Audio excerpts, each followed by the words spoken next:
उत्पत्ति के आधार पर शब्द कितने प्रकार के होते हैं, इसकी हम संपूर्ण जानकारी प्राप्त करेंगे।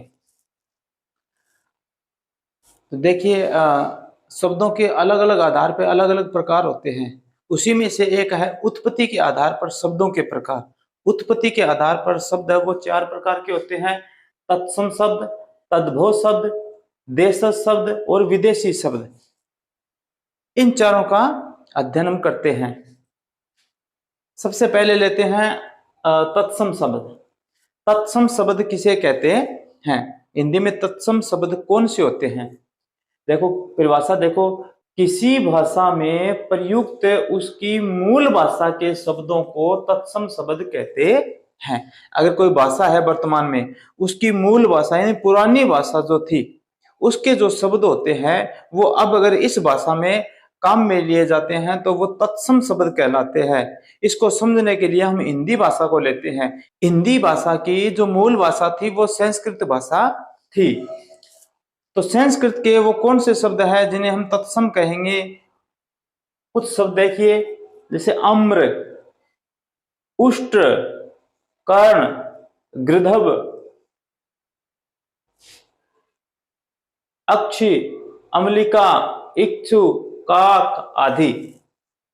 यानी ये हिंदी की जो मूल भाषा संस्कृत है उसके शब्द है। तो अगर इन तत्सम शब्दों के रूप में लिखेंगे तो इनको इसी रूप में हमें लिखेंगे। अब बात आती है मूल शब्द के बाद में जो अपर भाषा आती है, ऐसी उसका जो संशोधित रूप होके या जो बदल के भाषा आती है, उस भाषा में वो ही शब्द फिर बदल जाते हैं। अर्थ तो उनका वही रहता है लेकिन उनका रूप बदल जाता है। तो वो जो शब्द है वो कहलाते हैं तद्भव शब्द। जैसे हिंदी भाषा के अंदर उच्चारण की सुविधा अनुसार मूल भाषा के वे शब्द जो उसकी बाद की भाषा में अपना रूप बदल लेते हैं उन्हें तद्भव शब्द कहते हैं। तो मान लीजिए संस्कृत की हिंदी की मूल भाषा है तो उनके जो शब्द है वो आगे जाके अपना रूप बदल लेते हैं। जैसे अब इन्हीं सारे शब्दों को हम तत्सम रूप के जो शब्द है उनको तद्भव रूप में क्या बोलेंगे? जैसे अम्र को बोलेंगे आम, उष्ट्र को ऊंट, कर्ण को कान, गर्दभ को गधा, अक्षी को आंख, अम्लिका इमली, इक्षु ईख, काक काग या कोवा। तो इन शब्दों को जब इसकी मूल भाषा के बाद में जब बात आती है वर्तमान भाषा की तो उसमें इसका रूप बदल जाता है। जब किसी भाषा की मूल भाषा होती है उसके जो शब्द होते हैं वो क्या कहलाते हैं? वो कहलाते हैं तत्सम। और उसी भाषा जब भाषा बदलती है तो उसके साथ ही उसके जो शब्दों का जो रूप होता है वो भी बदल जाता है, तो वो कहलाता है तद्भव। इसके बाद में तीसरा जो प्रकार है वो है देशज शब्द।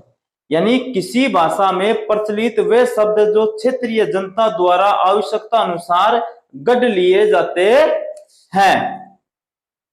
जैसे खिड़की, लड़की, पगड़ी, बाप, घेवर, डोसा, इडली, ये सारे शब्द देसी भाषा के शब्द है।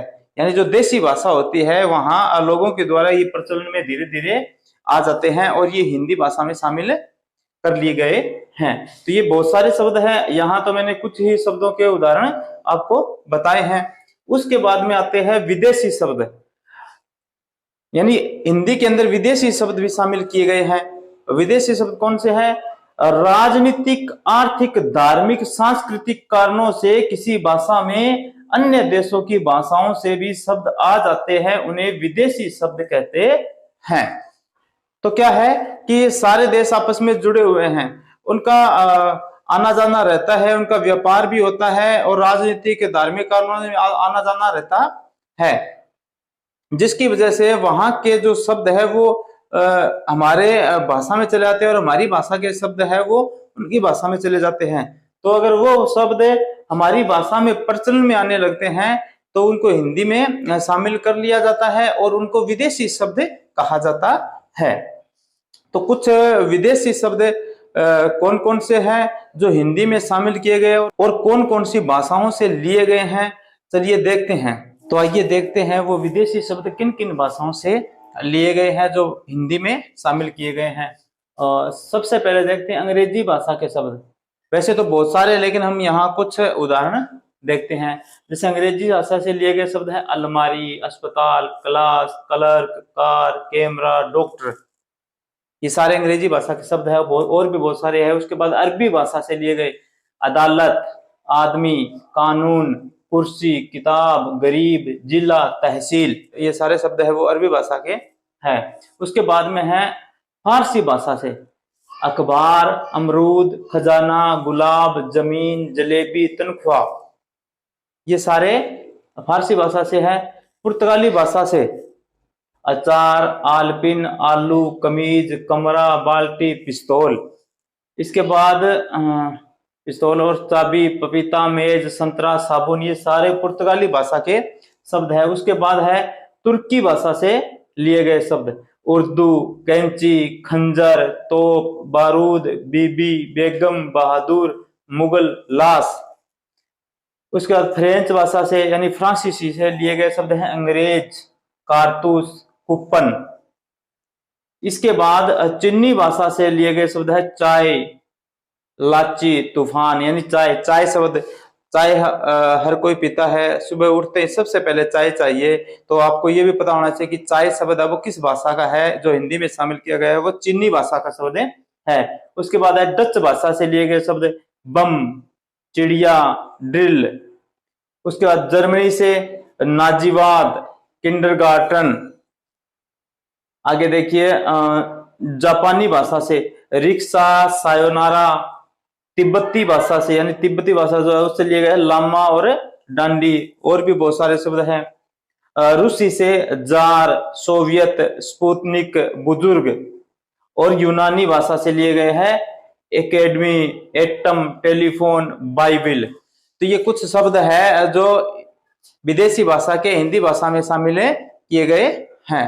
इसके अलावा इन चारों प्रकारों के अलावा एक और भी होता है जिन्हें कहते हैं संकर शब्द।